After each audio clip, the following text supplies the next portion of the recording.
An internet blackout brought on by political unrest in Kazakhstan led to a big drop-off in the hash rate of Bitcoin mining there last week.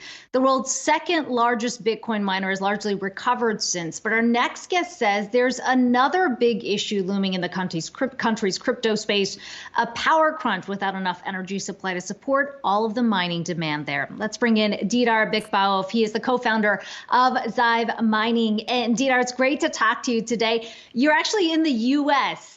Scoping out some new locations. But let's start back home, because we saw the images last week with the political unrest that's happening, the blackout that followed that. How much of that is recovered? And what are you hearing from miners in your country right now? Yes. Hello, Akiko. Now internet is totally back. We are back to mining in every region. Mostly it happened because of the riots in the south of Kazakhstan. But mining is concentrated in central part and northern part. So we are not much affected apart from this internet blackout.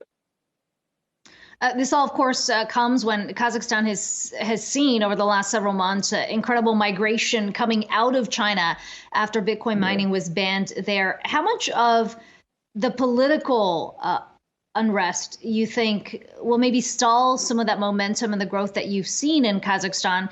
As you said, the unrest didn't necessarily happen in the hub of the miners, but at the same time, there's got to be some risks that a lot of them are now looking at. Yes, but most of the miners that migrated from China already deployed all the spare electricity in the country. So after they moved to Kazakhstan, we don't have no more electricity left. So all these mining facilities consuming a lot of electricity, and they are kind of impacted the local energy sector. But now, because of this unstable political situation, some of them are thinking about where to expand next. And one of the top priorities for mining is the United States now. Yeah, I think that's pretty surprising too, Dibar. I mean, when we talk about maybe some of the stability, it was shocking to see kind of how quickly some of the hash rate flew out of China as they kind of clamped down. And you think about some of the things going on in Kazakhstan, I think some of the costs may have been overlooked by a lot of miners in terms of having to move around. Maybe not a surprise to see them coming over here to the U.S., where stability, at least on those fronts, seems to be one of our best strengths. I mean, when you're kind of looking around the best place to land here now, I know a lot of miners are down in Texas, people looking for kind of the fringe prices. Where do you see the best opportunities when you look across the U.S. now? We are looking always at costs. So where we can find cheap electricity, there we can build a mining farm. So obviously, like Texas, one of the best locations in the United States. Also, we have looked some facilities in New York State, in Nebraska, and Kentucky. So those are four like top maybe states for the mining in United States. Are you just looking at cost? I mean, we hear a lot about kind of renewable energy and, the debate around if you have more miners, it's going to push up energy cost for everybody. I mean, when you were in Kazakhstan, did you see a lot of that happening? Did you see kind of prices rising where you guys landed? Because, the theory is that it doesn't do that.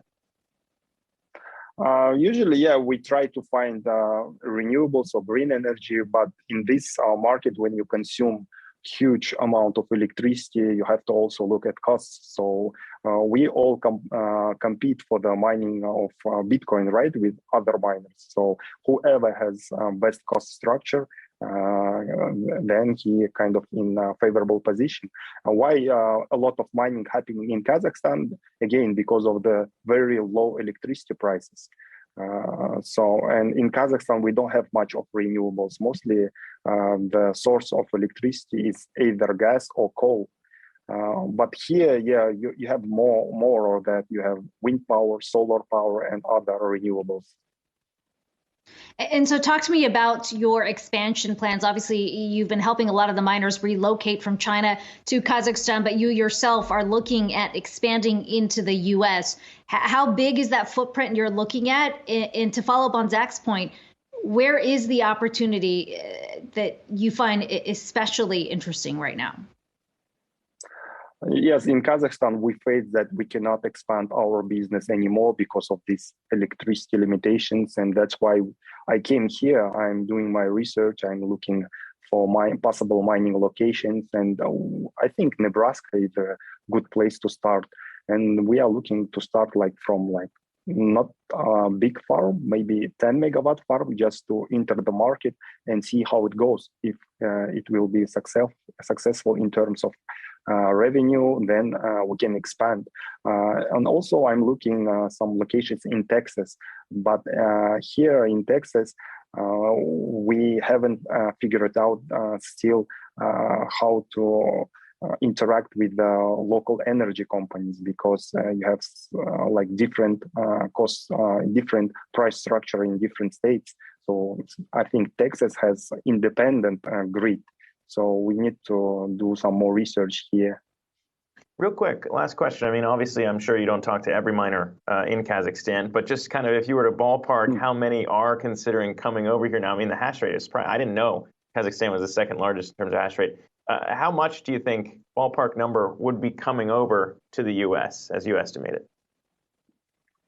I believe that US will be the biggest mining hub in the world. So approximately maybe more than 60% of total hash rate will be in United States within 2 years.